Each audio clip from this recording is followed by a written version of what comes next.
Did you know? You can individually turn the upper and bobbin thread sensors on or off for each needle. Plus, the bobbin thread sensitivity can be adjusted to fit your needs. By the way, this video is available in multiple languages. Find your preferred language in the video description. So, why switch off the thread sensor? In some cases, you might not be using embroidery needles at all.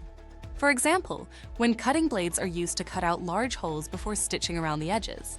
Each head uses 4 cutting blades, each positioned in a different direction. Since there's no actual thread involved, the sensor would trigger false alarms, so switching it off makes perfect sense. And why adjust the bobbin thread sensor? Some metallic threads, especially inexpensive ones, can be quite rigid and don't wrap properly around the bobbin sensor spools.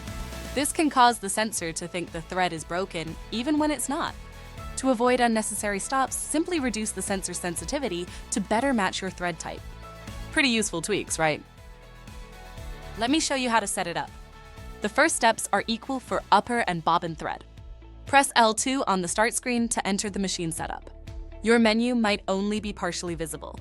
To display all options, press Shift and U0 simultaneously.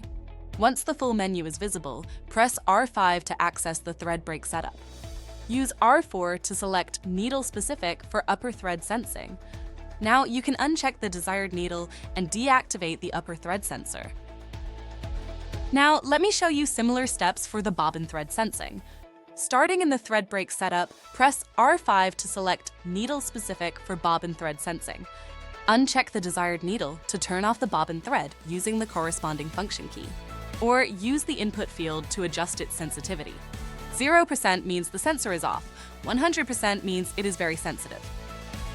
I hope this helps you set up the thread sensors just the way you need. For more information, follow the link in the video description. Let us know how you like this function. See you next time.